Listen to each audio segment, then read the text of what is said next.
السلام علیکم ورحمۃ اللہ وبرکاتہ۔ الحمد للہ رب العالمین والصلاة والسلام علی اشرف الانبیاء والمرسلین نبینا محمد وعلی آلہ واصحابہ اجمعین۔ اعوذ باللہ من الشیطان الرجیم، بسم اللہ الرحمن الرحیم۔ ان الصلاۃ کانت علی المؤمنین کتابا موقوتا۔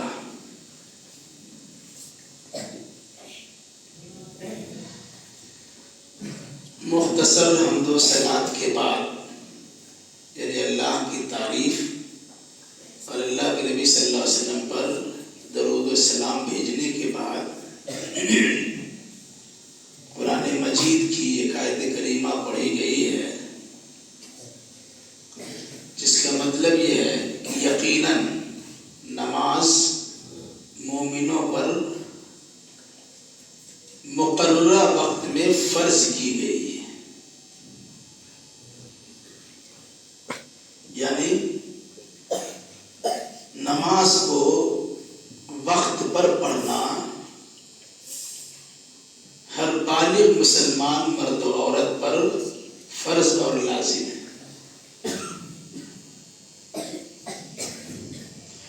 نماز کے لیے مسجد بنائی جاتی ہے جہاں جماعت کے ساتھ نماز پڑھی جاتی ہے۔ جو بچے 7 سال کے ہو جاتے ہیں انہیں نماز پڑھنے کا حکم دیا۔ اگر 10 سال مکمل ہونے کے بعد کوئی بچہ یا بچی نماز نہیں پڑھے گا تو اللہ کے نبی صلی اللہ علیہ وسلم نے فرمایا کہ اسے مار مار کر نماز پڑھاؤ۔ 10 سال کے بچے اگر نماز نہ پڑھے تو نماز نہ پڑھنے پر مارا جا سکتا ہے اور مار مار کر نماز پڑھایا جا سکتا ہے۔ یہ بات میں نے آج کیوں کہی ہے؟ ایک افسوسناک خبر آپ کے سامنے آج میں بیان کرتا ہوں، بہت افسوس۔ آج صبح فجر کی نماز میں نے احمدیہ سلفیہ دربھنگا میں پڑھی۔ جانتے ہیں مدرسہ کو؟ دربھنگا میں جماعت کا ایک بہت مشہور مدرسہ ہے، اس کا نام ہے مدرسہ احمدیہ سلفیہ۔ افسوس اس بات پہ ہوئی کہ اس مسجد میں فجر کی نماز میں کل امام کو ملا کر کے 15 لوگ نماز میں شامل تھے، صرف 15۔ میں نے گنتی کیا تو 3 یا 4 مدرسہ کا لڑکا نماز میں شامل تھے، 3 یا 4، باقی اساتذہ کرام تھے اور کچھ باہر کے لوگ تھے۔ کتنے بچے وہاں پڑھتے ہیں ہاسٹل میں؟ 350 بچے اگر وہاں ہیں اور 3 بچہ فجر کی نماز میں، اس مدرسہ کا کیا عالم ہوگا؟ اس وقت مجھے اس مرکز کی یاد آئی کہ کبھی کبھی ہم آتے ہیں فجر کے وقت میں تو الحمدللہ یہاں بچے نماز میں شامل رہتے ہیں اور پھر نماز کے بعد قرآن یاد کرنے میں مصروف رہتے ہیں۔ میں نے ایک استاد سے پوچھا کیا مدرسے میں چھٹی ہے؟ جب مسجد میں داخل ہوئے تو مسجد کے دروازے پر چپڑ ہوتا ہے بچوں کا، نہیں دیکھا، لیکن اوپر بتیاں جل رہی ہیں، کپڑے پھیلے ہوئے ہیں۔ پھر بھی میں نے ایک استاد سے پوچھا کیا مدرسہ میں بچوں کی چھٹی ہے؟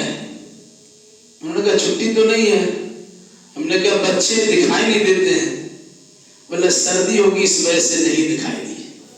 ایک استاد کا یہ جواب تھا، یہ نماز سے پہلے کی۔ نماز کے بعد دوسرے استاد سے میں نے پوچھا کہ شیخ مدرسے میں چھٹی ہے کیا؟ بولے چھٹی تو نہیں ہے۔ ہم نے کہا بچے نماز میں دکھائی نہیں دیے، تو انہوں نے کہا کہ شاید کوئی اٹھایا نہیں ہوگا آج۔ یہ افسوسناک خبر ہے کہ نہیں؟ مدرسہ جہاں درس دیا جاتا، پڑھایا اور سکھایا، اس کے ہاتھے میں مسجد جہاں سجدہ کیا جاتا، نماز پڑھی جاتی، خود اس کے احاطے میں رہنے والے 250 بچے، اس میں 3 بچہ اگر جماعت میں شامل ہو، کتنی افسوس کی بات ہے۔ ہم مسافر تھے، سفر سے آئے ہوئے تھے، ہم اگر گھر میں یا جس کے یہاں ٹھہرے وہاں نماز پڑھتے تو میرے لیے چل سکتا تھا۔ احمدیہ سلفیہ کے بغل میں ہی میرا شاگرد ہے، وہ اسٹیشن سے ہم کو لیا، وہاں پہنچے تو اس نے کہا کہ شیخ آپ آرام کیجئے، ہم نماز پڑھ کے آتے ہیں۔ ہم نے کہا ہم پر نماز فرض نہیں ہے۔ بولا آپ مسافر یدی ہاں تو نماز پڑھ ہی سکتے ہیں۔ ہم نے کہا ہم بھی جائیں گے۔ تو میں اس بچے کے ساتھ، میں اس لڑکے کے ساتھ، اپنے شاگرد کے ساتھ احمدیہ سلفیہ چلا گیا۔ یہ صورتحال دیکھنے کے ملی، بڑی افسوسناک صورتحال ہے۔ افسوس اس بات پر ہم کر رہے ہیں، اللہ نہ کرے کہ آپ لوگ اس مدرسے کے متعلق اس قسم کا عمل نہ دہرائیے۔ استاد کی جانب سے جگایا جاتا ہے، کبھی سختی کی جاتی ہے، کبھی مارا بھی جا سکتا ہے۔ یہ مارنے کا حق نماز کے نہ پڑھنے پر مارنے کا حق اللہ تعالیٰ نے اللہ کے نبی صلی اللہ علیہ وسلم کے ذریعے سے ہر اس آدمی کو دیا ہے جس کو ذمہ دار بنائیں گے۔ اس لیے اگر آپ کسی دن نہیں اٹھیں گے اور آپ کی پٹائی ہو جائے گی، آپ شکایت نہیں کر سکتے۔ جو بچہ 10 سال سے کم ہے اس کے لیے گنجائش تو ہو سکتی ہے، اسے سمجھا بجھا کے نماز پڑھنے کی تاکید کی جا سکتی ہے، لیکن جو بچہ 10 سال کا ہو گیا اور اس سے نماز میں اور جماعت میں کوتاہی ہوتی ہے، اسے مارا جا سکتا ہے، پیٹا جا سکتا ہے، ہڈی پسلی توڑی نہیں جائے گی، لیکن مارا پیٹا جا سکتا ہے تنبیہ کے لیے، ادب سکھانے کے لیے۔ یہ واقعہ میں نے آپ کو صرف اس لیے سنایا ہے کہ آپ کی جانب سے اس مرکز تحفیظ القرآن کے اس مسجد کے ساتھ آپ کا برتاؤ کبھی ایسا نہ ہو، اس کا خاص خیال کیجیے۔ یہ سوچ کے آپ کو سونا ہے کہ فجر میں جاگنا ہے، یہ سوچ کے آپ کو سونا ہے کہ فجر میں جاگ کر فجر کی نماز پڑھنی ہے، تلاوت قرآن بھی کرنا ہے، سبق بھی یاد کرنا ہے۔ یہ سوچ کر آپ کو رات میں سونا ہے کہ ہم مدرسے میں اسی لیے بھیجے گئے ہیں کہ ہماری بچپن سے ہماری تربیت ہو جائے، ایسی تربیت ہو جائے کہ بڑھاپے تک اور مرتے دم تک اس تربیت کا اثر ہمارے اوپر ہے۔ ایسا کریں گے تو اس لیے میری گزارش ہم لوگوں سے ہے کہ ہر نماز کو جماعت سے پڑھیے اور وقت پہ پڑھیے، اور بطور خاص فجر کی نماز میں جب جگائے جائے یا کوئی بچہ جاگ جائے، کبھی ایسا ہو سکتا ہے کہ استادی سوئے رہے، ہو سکتا ہے انسان ہے، تو یہ ایسا نہیں کہ قاری صاحب نہیں جاگے تو ہم کوئی نہیں جاگے۔ ایسا بھی ہو سکتا ہے کہ کبھی آپ لوگ بھی اپنے استاد کو جگائیں۔ اللہ کے نبی صلی اللہ علیہ وسلم رات میں سویرے سوتے تھے، تہجد کے وقت میں اٹھتے تھے، تہجد پڑھتے، اور پھر اس کے بعد 2 رکعت فجر کی سنت پڑھتے اور اب سو جاتے تھے۔ سوتے تو خراٹے کی آواز آتی، جس طرح خراٹا آدمی لیتا ہے ویسی آواز آتی تھی خراٹے کی۔ تو حضرت بلال رضی اللہ تعالیٰ عنہ جانتے کون ہے؟ کون ہے؟ اللہ کے نبی صلی اللہ علیہ وسلم کے صحابی مؤذن رسول کہتے ہیں. یہ اذان دیتے تھے. اذان دینے کے بعد انتظار کرتے, جب جماعت کا وقت ہوتا تھا تو آپ جا کے بیدار کرتے تھے, جگاتے تھے. ٹھیک ہے. اللہ کے نبی کی خصوصیت یہ تھی کہ اگر وہ سو بھی آتے تو ان کا وضو ٹوٹتا نہیں تھا. حضرت بلال نے جگایا, آگے نماز پڑھا دی. ہم لوگ یہ نہیں ہے, آپ کی آنکھ لگ کے ٹیک لگا کے سویا, آپ کا وضو ٹوٹ گیا. بغیر ٹیک لگایا ویسے اگر اس طرح نیند آ رہی ہے, گر جا رہے ہیں تو آپ کا وضو نہیں ٹوٹے گا. لیکن دیوار میں ٹیک لگا لیا, تکیا میں ٹیک لگا لیا, کسی چیز میں ٹیک لگا لیا, آپ کو آنکھ لگ گئی, آپ کا وضو ٹوٹ جائے گا. تو اللہ کے نبی صلی اللہ علیہ وسلم کا وضو ٹوٹتا نہیں تھا. کیوں؟ فرمایا ان عینی تنامان ولا ینام قلبی, میری دونوں آنکھیں سو جاتی ہے, میرا دل سوتا نہیں ہے. اور ہم لوگ کا حال کیا ہے, آنکھ بھی سوتی ہے اور دل بھی سو جاتا ہے.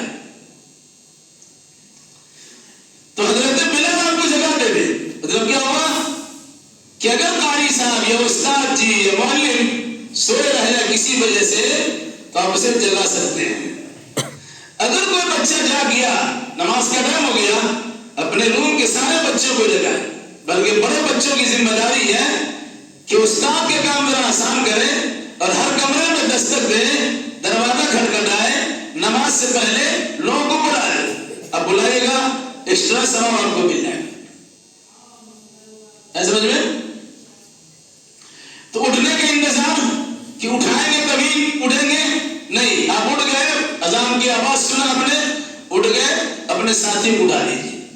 استاد اٹھاتے ہیں, کبھی ایسا نہیں ہونا چاہیے خام نیند خراب کر دیا, ٹھنڈک کے زمانہ ہے, کمبل سے نکلنے میں طبیعت نہیں چاہتی ہے, پھر بھی ہم کو جگا دیا گیا. بھائی آپ تو مدرسے میں جگائے جا رہے ہیں, اگر گھر میں بھی رہیں گے تب بھی آپ کو جاگنا ہے. اب ایسی عادت بنا کے جائیے کہ یہاں تو یہاں, گھر میں اگر ماں باپ نماز نہیں پڑھتے ہیں, بھائی بہن نماز نہیں پڑھتے ہیں, آپ انہیں جگائیے. ایک عادت بنائیے کہ ہم پر تو نماز فرض ہو چکی ہے, ہمیں یہاں بھی پڑھنا ہے, وہاں بھی پڑھنا ہے. کریں گے ایسا جی. تو ان الصلاۃ کانت علی المؤمنین کتابا موقوتا, نماز مومنوں پر متعینہ مقررہ وقت میں فرض ہے. ایسا نہیں کہ جب چاہا پڑھ لیا. وقت متعین ہے, اتنا دیر سے اتنا دیر تک فجر کی نماز ہے, اتنا دیر سے اتنا دیر تک ظہر کی نماز ہے, اتنا دیر سے اتنا دیر تک عصر کی نماز ہے, اتنا سے اتنا وقت تک مغرب کی نماز ہے, پھر اتنا سے اتنا وقت عشاء کی نماز. اس کا وقت متعین ہے. جب چاہے ایک ساتھ پڑھ لیں گے, ایک ساتھ ظہر عصر مغرب عشاء ایسے لوگ ہی پڑھتے ہیں, نہیں چلے گا. تو جو وقت متعین ہے, اس متعینہ وقت میں آپ کو پڑھنا ہے. آپ کی سہولت کے لیے, نماز پڑھنے والوں کی سہولت کے لیے بطور خاص یہ کیا ہے تھا کہ اذان کے 15 منٹ 20 منٹ کے بعد, آدھا گھنٹہ کے بعد جماعت ہوتی ہے. کیوں؟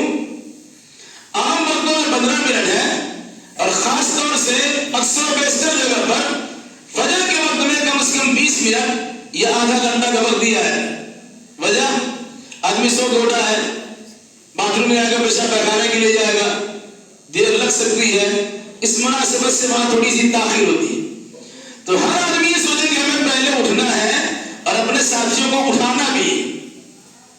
اپنے اٹھنے کا ثواب مل گیا, اب کسی ساتھی کو جگا دیجیے گا تو اس کے اٹھانے کا اور جگانے کا بھی ثواب آپ کو مل جائے گا. بغیر کسی محنت و مشقت کے آپ کو نیکی مل جائے گی. اس لیے آپ سے گزارش ہے کہ اس نماز کی اہمیت کو سمجھیے اور وقت متعینہ پہ نماز کو پڑھیے. ایک مسلمان پر جب صحت و تندرستی ہے, بیمار نہیں ہے, سفر میں نہیں ہے, اپنے گھر میں علاقے میں ہے, تو ہر نماز کو اس کے وقت میں پڑھنا اور جماعت کے ساتھ پڑھنا لازم و ضروری ہے. جماعت کا خاص خیال کریں گے انشاءاللہ. اللہ تعالی ہمیں بھی, آپ کو بھی اور جملہ مسلمانوں کو بھی نماز کی اہمیت سمجھنے اور جماعت کے ساتھ وقت کی پابندی کے ساتھ ادا کرنے کی توفیق عطا فرمائے. قول قولی ھذا واستغفر اللہ لی ولکم ولسائر المسلمین وآخر دعوانا ان الحمد للہ رب العالمین. السلام علیکم ورحمۃ اللہ.